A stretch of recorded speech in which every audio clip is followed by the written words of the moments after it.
everybody. Happy Halloween. Welcome to Jubilee Circle. We did have a witch show up this morning, so we're happy for that. And I think Jess is in her Christmas suit already. So Halloween's over, right on to Christmas. All right. So that's her devil suit. Happy Halloween, everybody. And we are continuing our Via Negativa theme of seeing in the dark. And all this via, we have been exploring our willingness to see the world differently, to look at the world through the eyes of the holy instead of through our egos, so we can bring our darkness to the light. And it is Halloween, and just since I'll do the Bob joke before Bob does the Bob joke.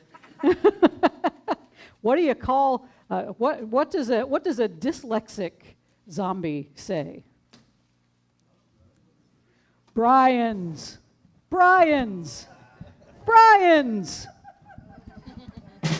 Okay, thank you. You don't know the drummer like I do.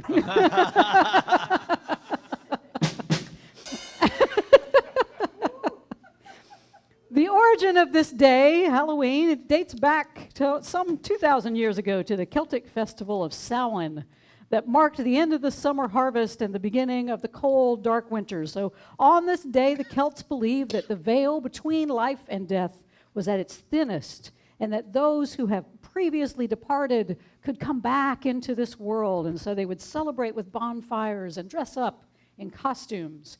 Christians, of course, would later adapt the celebration for All Saints and All Saints' Day and All Souls' Day as a time to remember the saints and the martyrs of the faith. All Saints' Day became All Hallows' Eve, which eventually became what we now know as Halloween. So here in the U.S., we use the day to dress up in costumes, eat a lot of candy, and go to parties. The underlying purpose of this tradition, however, is to mark the change in the seasons, but also to bring awareness to the precariousness of this physical life, whether it is the fragility of our crops or our farm animals or our own human flesh. Among our top list of fears, however, many of them are related to death, such as losing a loved one, or mass shootings, or terrorism, or becoming terminally ill. For all that fear, though, we do a pretty good job of simply ignoring death, feeling like we got all the time in the world. That darkness of denying death is what ultimately keeps us afraid of it. We can see through that darkness, though, when we realize that death is not really the worst thing that could ever happen to us. Living in fear is probably the worst fate that we could ever encounter. Today, we're going to talk about how to turn our fear around, because when we can encounter love, despite our fear of all things death-related, we will make way for the holy to show us a whole new way to really live that will make all of us say, oh yeah. Please rise as you're able. And we begin every Jubilee Circle celebration in the same manner. We remember the air and the water and the earth and the fire. And we burn black sage as a way to set our intentions for what we personally hope for ourselves, but also to set our intentions for what we hope to see in the world and how we hope to become that transformed person who goes out and transforms the world. So I invite you to set your intentions this morning as we orient ourselves in this sacred time and sacred space by calling the 4 directions. Let us turn and face the east. The east is the direction of the element of air, reminding us to breathe deeply and connect to that life-giving force of oxygen that gives us life. We often take breathing for granted until we can't due to stress, anxiety, or illness. I invite you in this moment to breathe deeply and feel the air as it passes through your nose or mouth and fills your lungs and belly. Give thanks this morning for the blessing of your breath. Quarter turn to the right, and we face the south. The south is the direction of the element of fire. When we are motivated in this world, we are said to have fire in the belly, belly, and our passions are those things that light us up in some way. I invite you in this moment to feel the fire of passion that burns within you, whether it's love for someone special, a passion to change the world, or just an ember of love that is glowing within. Give thanks this morning for the fire of the holy that burns within you. Quarter turn to the right, and we face the west. The west is the direction of the element of water. Our human bodies are 60% water, which means, like the oceans we evolved from, we are affected by the tides and the phases of the moon, just as all bodies of water are. Like water, we are invited to spirit to flow freely within us, moving us along its channels until we are reunited with the ocean of love that created us. Give thanks this morning for the fluidity of your life. Quarter turn to the right, and we face the north. The north is the direction of the element of earth. This planet is our home, but like water, we are made out of the dirt and soil we walk upon every day, and one day we will all again be part of that rich soil. The earth is constantly inviting us to ground ourselves, inviting us to feel our connection to this bodily world. So I invite you to feel the ground beneath you now and be rooted to this spot and present moment. Give thanks this morning for the opportunity to walk this precious earth for another day. Turn back toward the center. We often spend so much time in our heads, jubilants, but this moment invites us to fully inhabit our bodies and recognize our connection to one another in the air we breathe, the fire of passion we share, the fluidity of our spirit and bodies, and our connection to this earth. When we not only feel spirit move within our minds, but also within, through and around our bodies, that's when we know we've made that holy connection, and then we can all say, oh yeah. Please remain standing. We're going to open ourselves up with a little Norman Greenbaum this morning. Guy with a one-hit wonder. Called Spirit in the Sky. And if you are watching out there in TV land, you can download the bulletin at jubileecircle.com. There's a link there that will give you everything you need to follow along. And here in the building, it looks like I didn't print enough bulletins. So is there one more left? All right. What did you just say? I said it Did seemed not like I did not print enough bulletins. Oh, really? There's a good problem to have. Oh, my goodness. People in the house. Yeah, there are people in the house. In the house. Right. Yay. Oh, yeah. Let the people say, oh, yeah. Here we go. 2, 3, 4.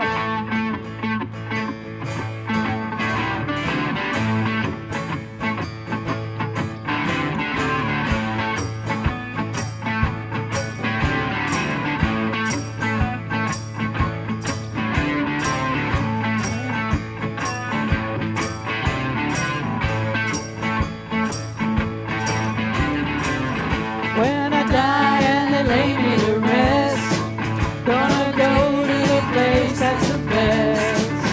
When they lay me down to die, going up to the spirit in the sky.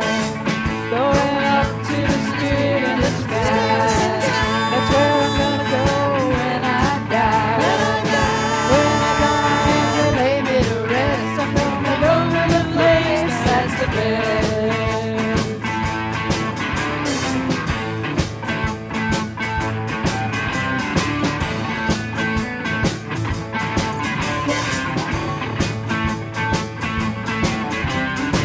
Prepare yourself, you know it's a must. Gotta have a friend in Jesus. So you know that when you die, He's gonna recommend you to the Spirit in the sky. Oh, recommend you to the Spirit in the sky. That's where you're gonna go when you die. When you die and they lay you to rest, you're gonna go to the place that's the best.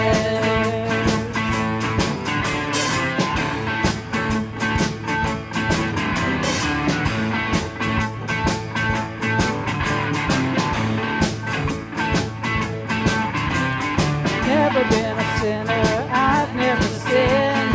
I've got a friend in Jesus. So you know that when me up with the spirit in the sky. Oh, set me up with the spirit in the sky. Spirit in the sky. That's where I'm gonna go when I die. When I die and they lay me to rest, I'm gonna go to the place that's the best. Go to the place that's the best.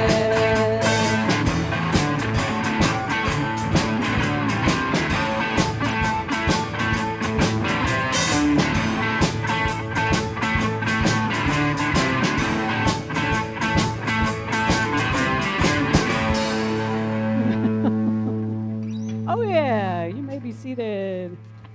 And you know, I took a peek at what they're doing at the mothership this morning for Halloween, and they're actually singing "Spirit in the Sky" this morning. Like, it's like we coordinated something or something. But yeah, so that's poor old Norman Greenbaum. He's resurrected this morning here in Asheville. Right? Oh my God, we can't have organized religion. No, can't do that.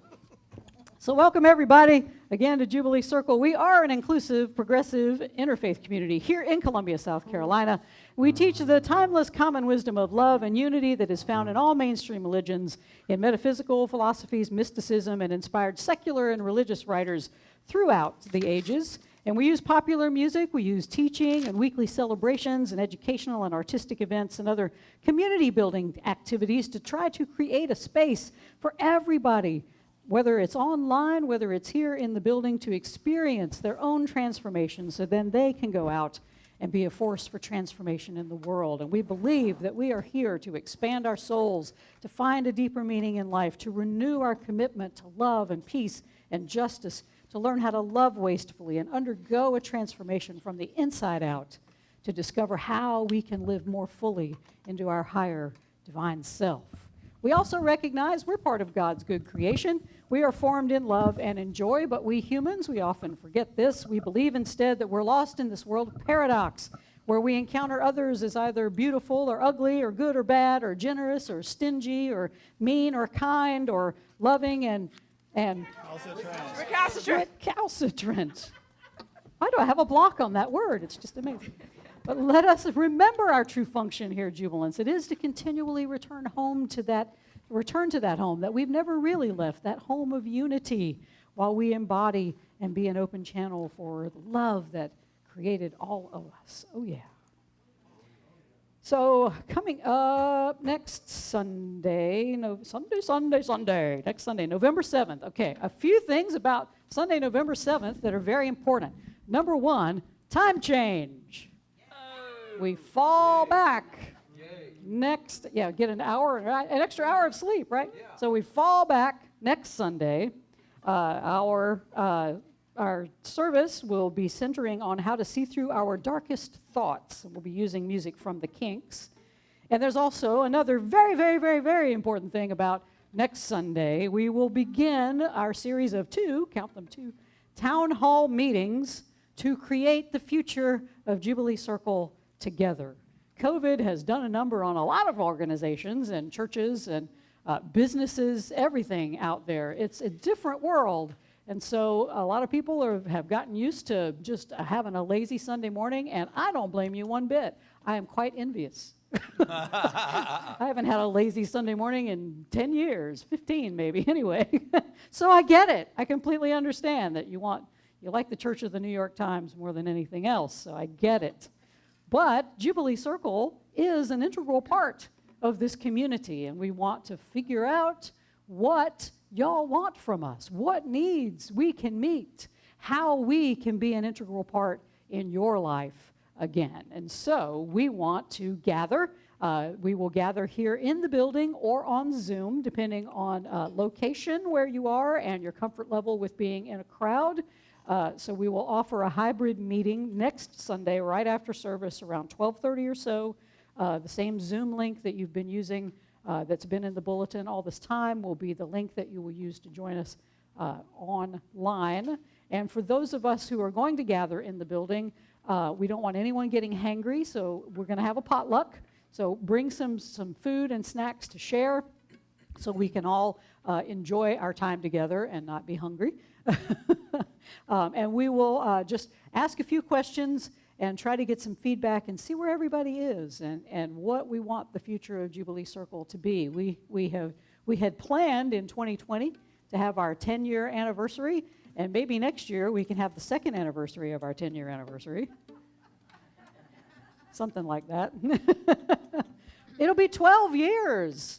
And so COVID has changed everything for everyone. So what Jubilee was in the old world may not be what Jubilee is in this new world. And so we want everyone to come and put their heads and their spirits and their hearts together so we can talk about Jubilee's future and how we move forward in this new place and time. So there will be a meeting on Sunday, November 7th, right after celebration. If you can't make it on that meeting, there will be a second one on Wednesday night, November 10th at 7 p.m. And again, it will be hybrid. It will be online and here in the building. And for those who are coming into the building, again, bring some snacks so we can have a good time while we talk. All right. And also, Malika Daniels is still offering yoga here in the building, Monday, Tuesdays, and Thursday nights at 6:30. The cost is $15 per session. Bring your own water and mat and blocks. And if you want information, you can contact Malika at Healthful Healers, all one word, at gmail.com. And just check in with her. I know she was going to try to start some Saturday classes, like some Saturday mornings. So check in with Malika and see if she's got a class that fits your needs. All right. Any other announcements that I'm missing? Keep Keith in your prayers. He is back in the hospital. He's been having severe nosebleeds. It may be a after effect of having COVID, but they just can't stop the bleeding. So they were doing a procedure this morning. So keep Keith in your prayers. Keep Lynn in your prayers. She has been at rehab. She's been having problems with her good foot. So she said she was home, and then she had gone back. And I think she's still in rehab right now. So just keep Lynn Harville in your prayers as well. She's having some health struggles, too. All right. Hear these wise and holy words.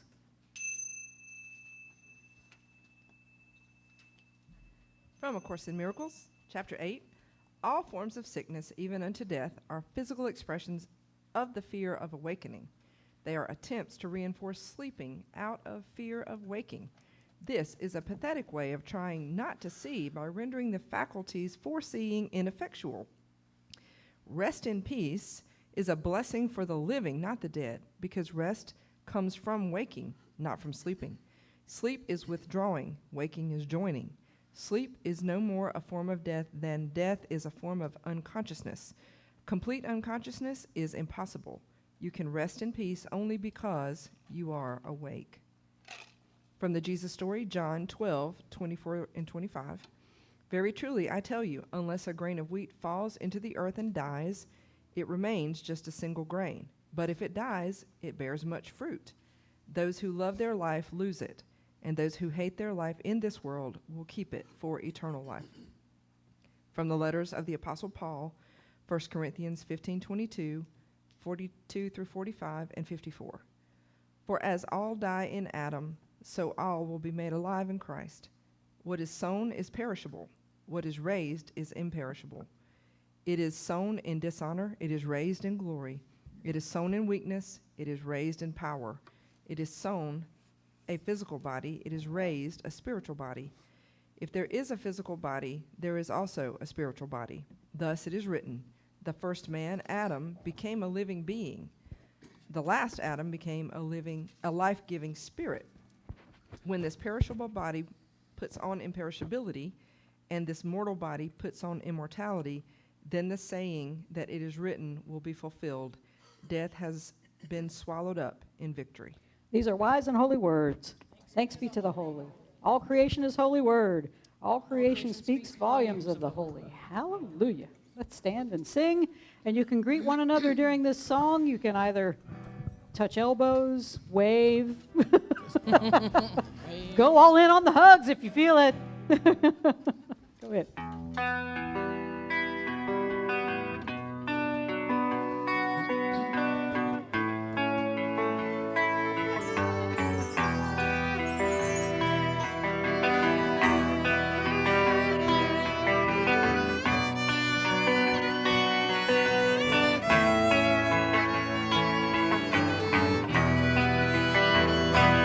Darkness, darkness, be my pillow.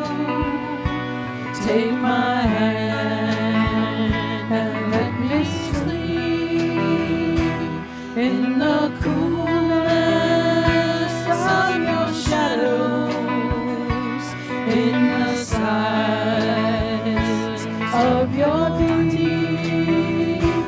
Darkness, darkness, long and lonesome is the day that brings me here. I have felt the edge of silence.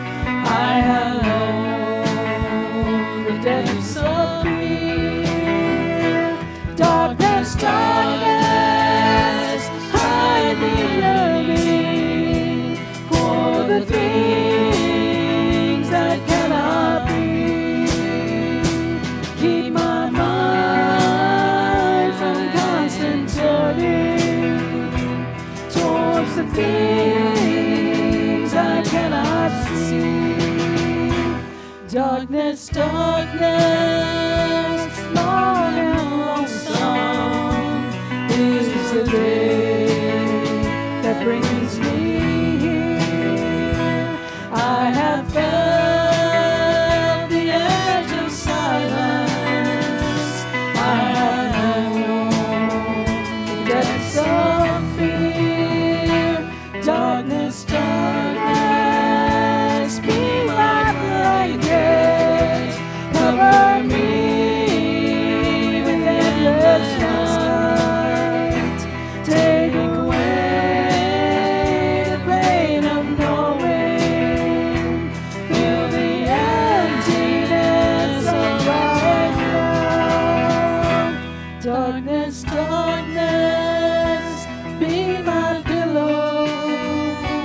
Take my hand and let me sleep. Oh yeah, y'all may be seated. All right.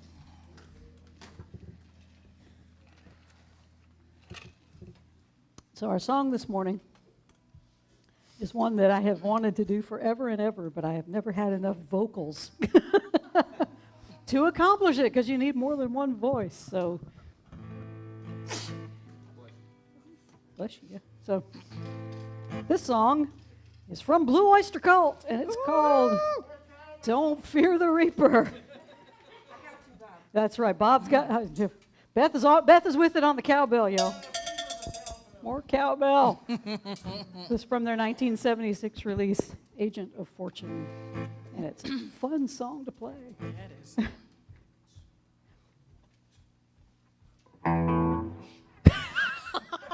All That's right, the way we Bruce. practiced it. Bruce Clark on guitar, everybody.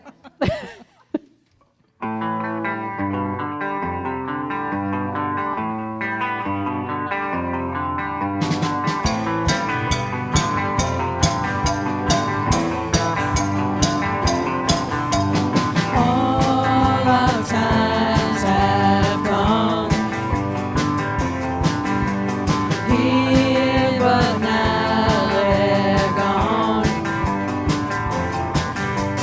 Seasons don't fear the reaper, nor do the wind, the sun, or the rain can be like they are. Come on, baby, don't fear the reaper. Baby, take my hand. Don't fear the reaper. We'll be able to fly. Don't fear the reaper. Baby, I'm your man. La la la la la.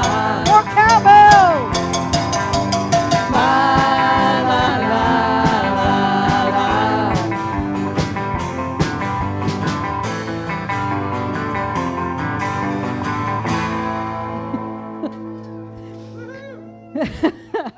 There's more to come.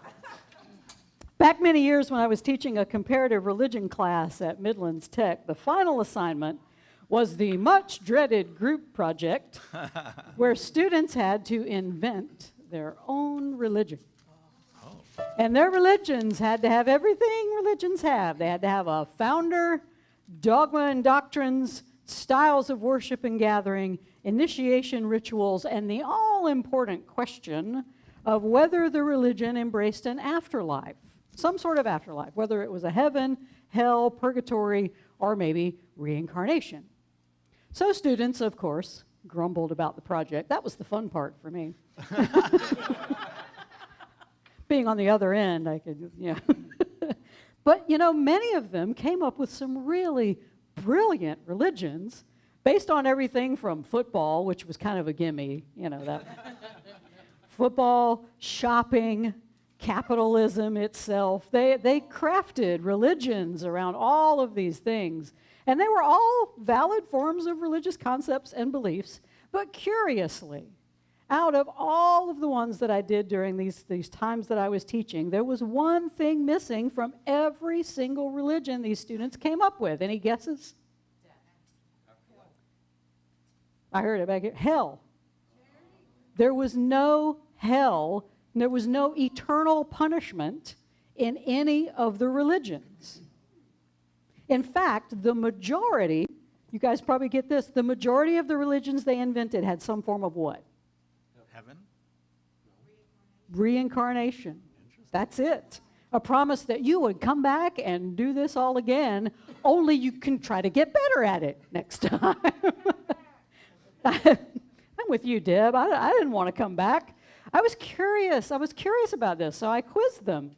And the answer that I got most often from these students was not that they were afraid of death per se, because every single one of their religions embraced the fact that our bodies would die, but what every student feared was one thing: annihilation.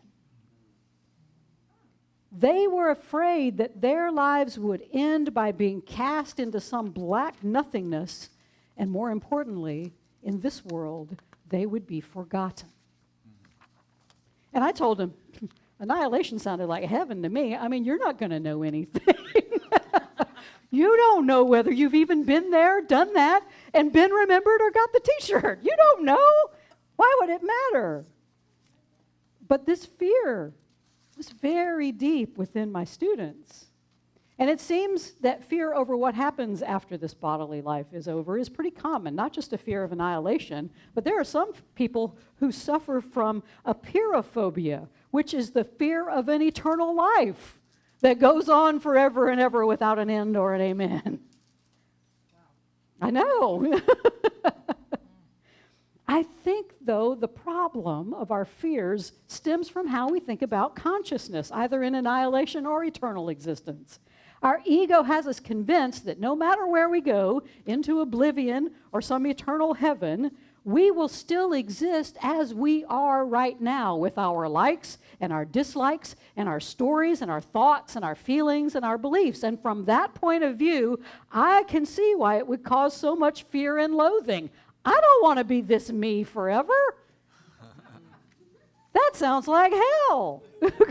I mean, come on.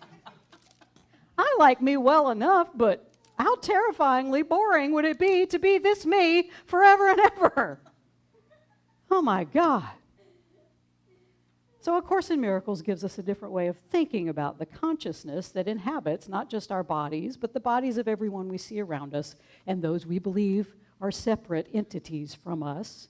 And it assures us that neither annihilation nor an eternity as these egos will be our ultimate fate. The Course says this morning, complete unconsciousness is impossible. So annihilation is off the table. It just doesn't happen. This chapter also tells us that rest in peace should be a blessing for the living, not the dead, because it says rest comes from waking, not from sleeping. By keeping us asleep, the ego keeps us gripped in this fear about death, a kind of death that can never really happen to us. Since whether you're afraid of it or not, we're already eternal beings. We already remain in the realm of the holy, even as we experience this bodily world. So awakening to the truth about ourselves as blessed eternal beings is the worst thing that can happen to the ego, because of our fear of annihilation or even our fear of eternal life will disappear. Because the Course says you can rest in peace only because you are awake. because you're not being driven by the ego anymore that makes you live in fear and terror and exhaustion. The fear of complete unconsciousness or annihilation is one of being forgotten. And our ego does all it can to convince us that our function here is to make some lasting mark on the world before we leave our bodily form so we can be remembered. And there are many traditions in this area, in this idea of remembrance. If you're driving around and you see some sticker of somebody who is in remembrance, of a loved one, their date of birth, their date of death, it's very big in African American communities. They believe that that is how people are kept alive, by being remembered. Even Jesus instructs us to enjoy communion in remembrance of him, and we've done a pretty good job at keeping his name front and center in the culture for thousands and thousands of years. The ego, though, it convinces us that making our mark on this world requires hard work. There is no rest for the weary ego. There is no west. You can forget about it. California, it's gone.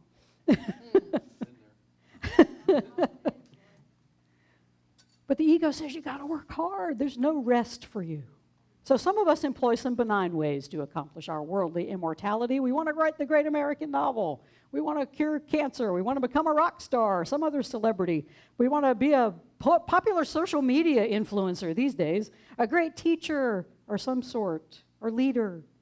But others go in the opposite direction, claiming fame for themselves by becoming thieves or autocrats or dictators or corrupt politicians or mass murderers. So this is the ego setting a choice before you. You can be Martin Luther King Jr. or you can be Charles Manson. It doesn't matter to the ego. Its goal is for you to work hard to be somebody, and it doesn't care about the specifics. It just wants you to work hard at it. Lily Tomlin had a great line. She said, "I always wanted to be somebody. Now I realize I should have been more specific." And that's why rest in peace is a blessing for the living, because you get specific. You don't want what the ego wants anymore. Those of us who are sleeping, though, when we're living from that unconscious ego, we're out there striving for wind, as the Ecclesiastes puts it, motivated by fear of dying to the memory of this illusory world by gaining some manner of illusory fame. It's crazy. We exhaust ourselves in the process. We strive for something, anything, to just be remembered when these bodies wither and die. That's why we fear the reaper so much. We believe we have to physically die before we can rest in peace. And paradoxically, we believe we can't achieve peace until we achieve something meaningful in this world. So what we fear, really, is not so much a physical death, but something much worse. The death of the ego. If we ever truly muster the courage we need to awaken to that higher divine self. Breathe deeply.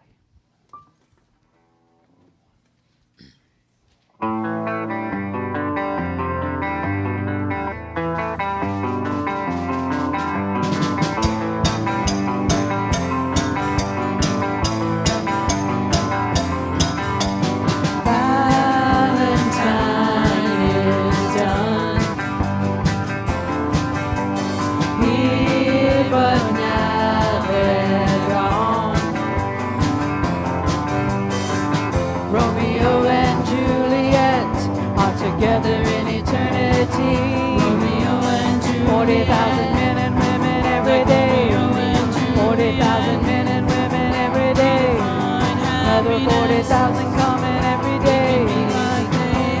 Come on, baby, don't fear the reaper, baby, take my hand, don't fear the reaper, we'll be able to fly, don't fear the reaper, baby, I'm your man.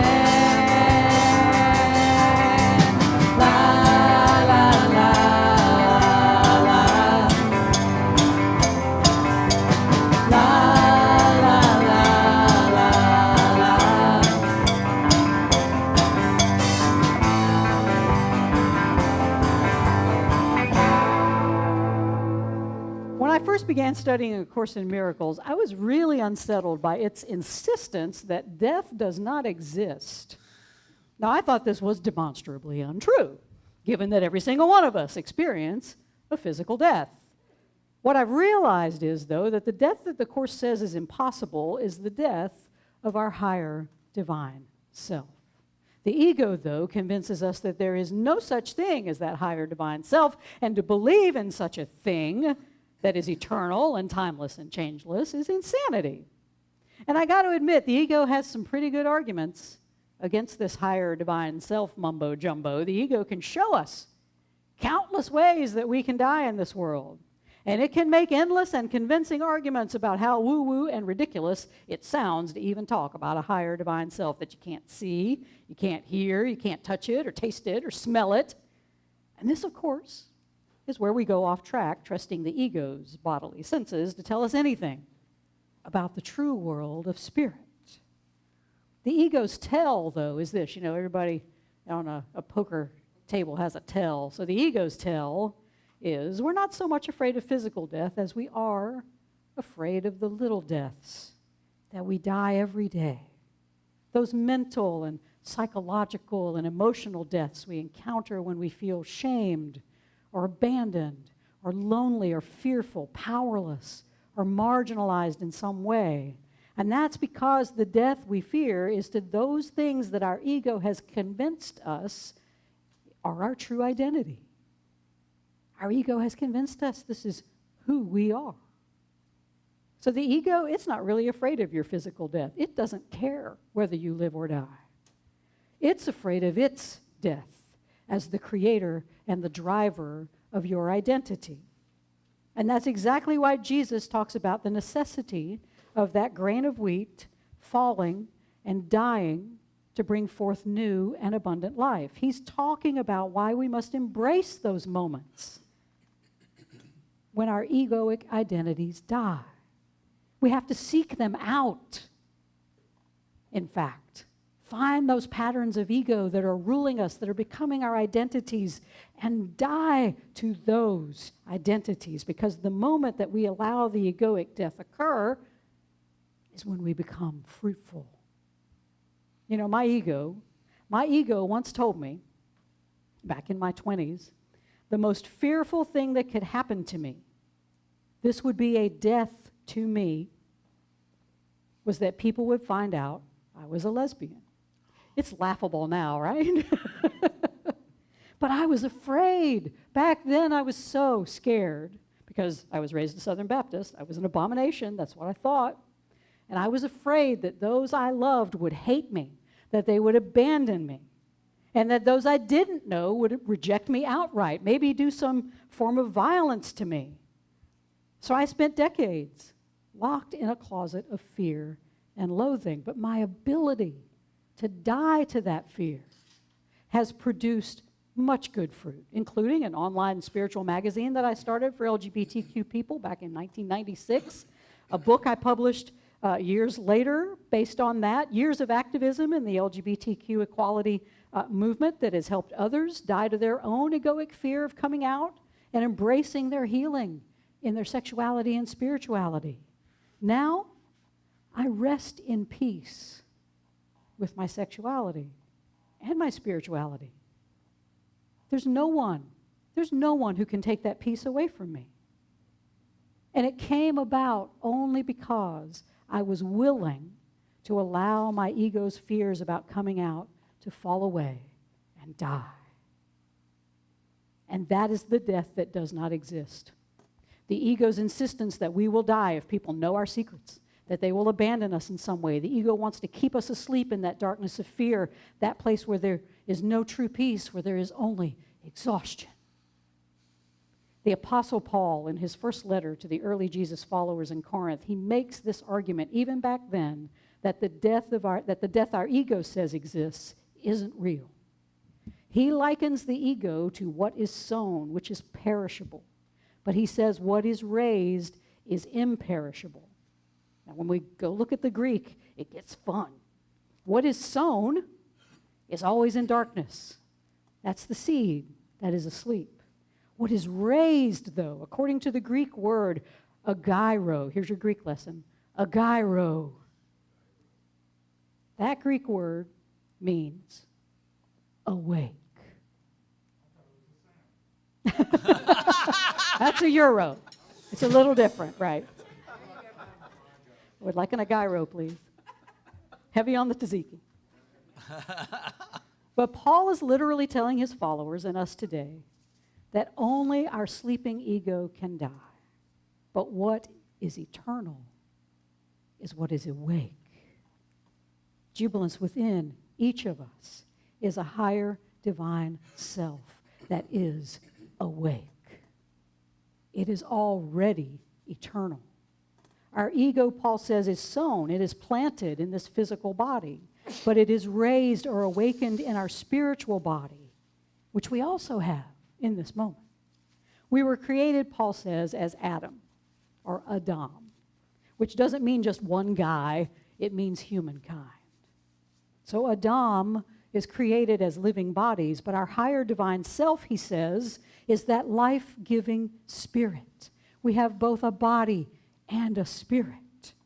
And when we realize this, when we overcome our fear of our perishable body and put on what he calls imperishability, then the ego's false death will be swallowed up in victory. When we see through the darkness of death and realize that it's simply something the ego fears and does not affect who we truly are, then we understand that death, like everything else in this world, is just an illusion. Death does not and will never give us peace. Only awakening can do that. So how do we awaken? We awaken when we understand. Remember, my students said they were afraid that they weren't going to be remembered. So we awaken when we understand our purpose in this life is not to strive to be remembered. Instead, our function is to remember. It's to remember who we truly are. We are the light of the world. Then we are to remember that we are here to shine that light of holy love in every moment so others will remember who they are. When enough of us stop trying to be remembered and instead we remember, then we shine our light together. There'll be no reason to fear the reaper because the ego's game of death will be over. So when we remember who we truly are, jubilance, that ultimate ego fear of not being remembered is gone. Why? Because we are creations of the holy and we are always remembered because we have never left the mind of God. The ego's dream is to be remembered in an illusory world, but the good news, jubilance, is that we are already remembered by our Creator in eternity, in that true capital R reality that never ends. This bodily life, jubilance, it's about remembering. If you remember who you truly are, while you are in this world, then you will change this world because you will be part of creating that happy dream that helps us all to finally awaken. Remembering who we are and remembering those we perceive as separate from ourselves are also extensions of the holy, is how we heal and save this world. In that remembering, in your remembering, you help others remember. And the more who awaken and rest in peace, then the faster we all awaken.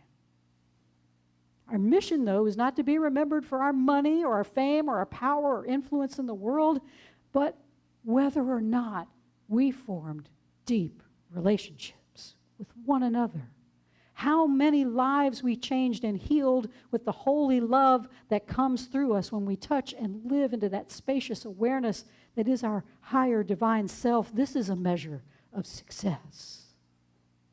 It's not selfish or an act of spiritual bypass to work on your own awakening. Instead, awakening is the one thing you can do that makes the biggest difference in the world because it helps others to awaken as well.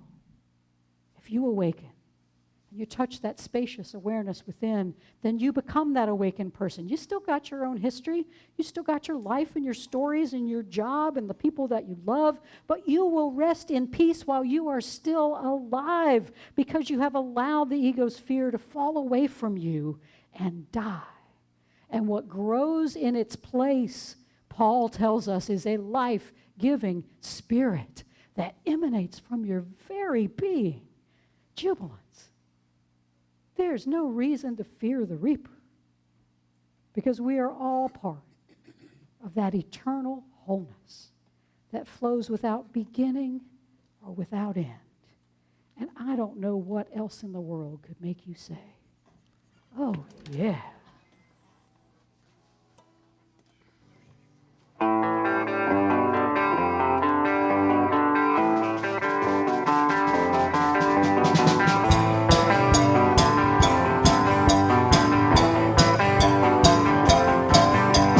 Love us who is one, here but now they're gone. Came the last night of sadness, and it was clear she couldn't go on. When the door was open and the wind appeared, the candles blew and then disappeared. The curtains flew and then he appeared. Saying, don't be afraid. Come on, baby. And she had no fear. And she ran to And they him. started to fly. They looked backward and said She had goodbye. become like they are. She had taken his She hand. had become like they are. Come on, baby. Don't fear the reaper. Come on, baby. Don't fear the reaper. Baby, I'm your man. La, la, la, la, la. La, la, la, la, la. La, la, la,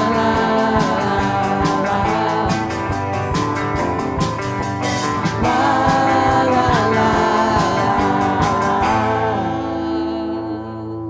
Oh, yeah. All right. I invite you during this prayer time to think about death. Think about the death that you truly fear. Because I'm going to bet it doesn't have anything to do with your body. Bodies, oh boy, they come and go. They do. I used to be a little baby, and then I was a toddler. I've been in all sorts of bodies. Then I was a teenager, and then I got in my 20s and got sedentary work and got fat, and then I lost weight, and then I got fat, and then I lost weight. We've been in all sorts of bodies. We have no fear of our bodies dying. We fear the little deaths. We fear the death of our ego's identity. And so we repeat the patterns that keep that ego identity alive. And so I invite you in this time of meditation to think of what egoic identity is driving you right now. Kick it out of the driver's seat. It's time to let spirit take over. It's time to rest in peace while you're alive. And we do that by awakening, by allowing the ego in its dream to fall away and die, so spirit can take root. That life-giving spirit can emerge.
It's like a symphony. Before the symphony begins. Ready? 2, 3, 4.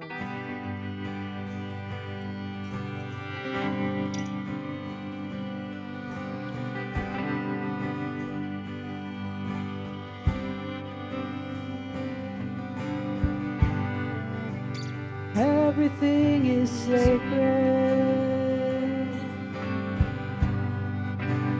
Everything is filled with the divine. Everything is alive with spirit, with spirit. Everything is a wonder, unfolding right before our eyes. Everything is alive with spirit, with spirit.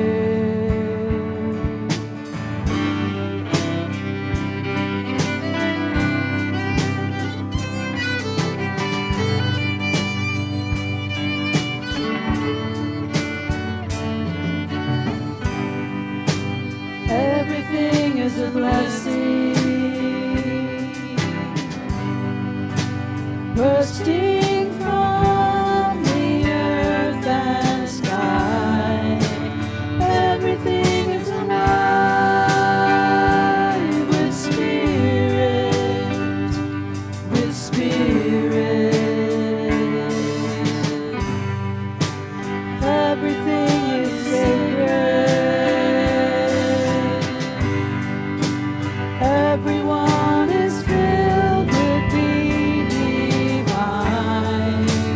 Everyone is alive with spirit, with spirit. We are alive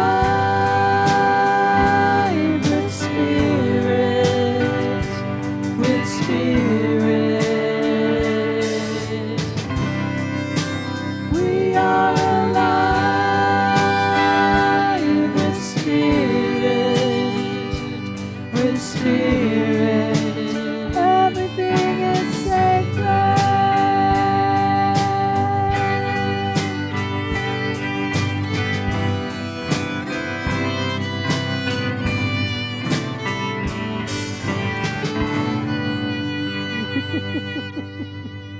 Something like that.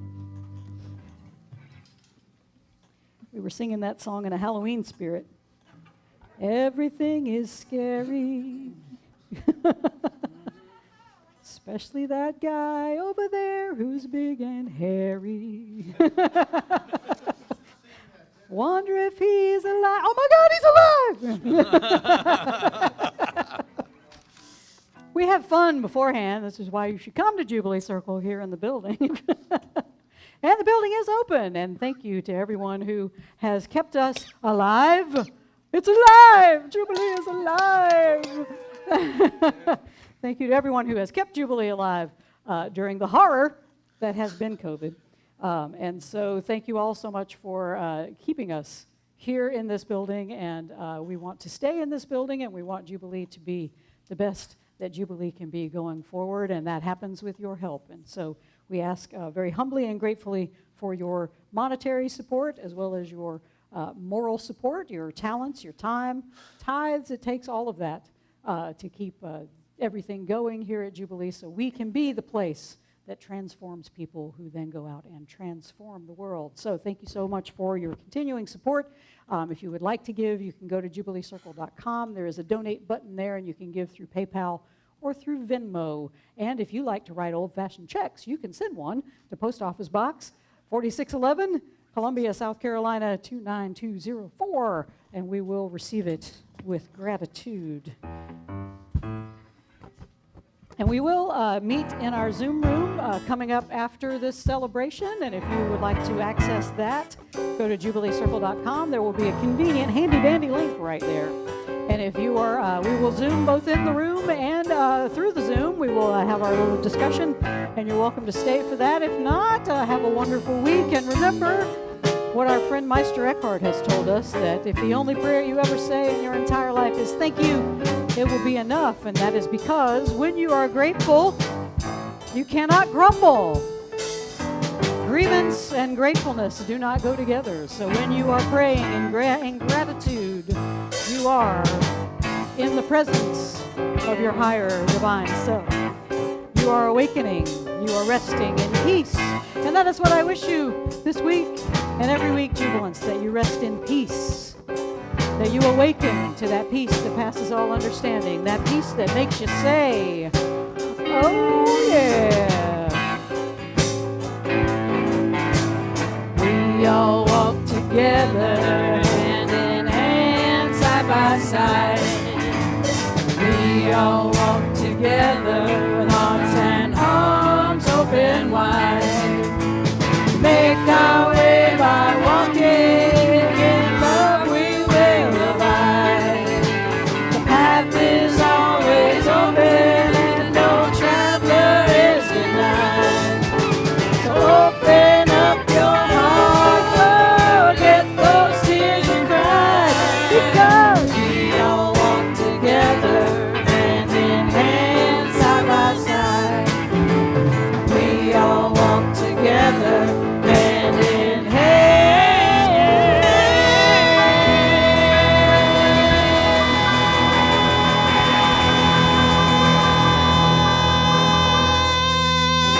Go, Janice. And side by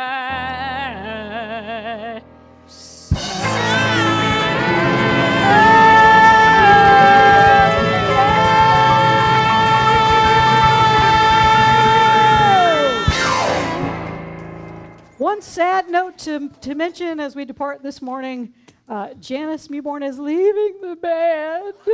And we are so sad, and we have begged her to stay, but she wants to make money. So Janice has a balloon business, if you are not aware, and what is the name of it?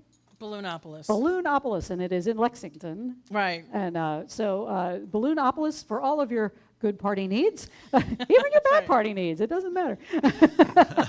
That's right. But we are saddened, but we also are supportive of Janice going forth and making a living. So thank you so much. You have been an amazing addition to this band, and we appreciate you so much. And you are always welcome back. Thank you. Thank you. I loved it so much, and yeah, I just love it. So thank you. And you may see me back next week because I can't take it anymore. Oh, see? That's what happens. They say they're leaving. They'll be like, what have I done? This band is like the Hotel California. That's right. You can never leave. But yes, we will be welcoming her back, especially when we have something like Fear the Reaper, and we need all of our vocals back on That's board. right. That's Absolutely. Oh, yeah. So anytime, yes. Thank the door is you. always open. Of course, Thank I you. did It's tell her we're wonderful, turning her wonderful. room into a sewing room.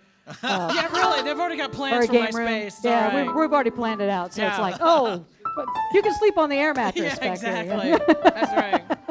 Yeah. But give Janice a big hand, everybody. Oh, thank you guys. Thanks. Love you, Janice. Y'all All are right. wonderful. All right. Oh, yeah.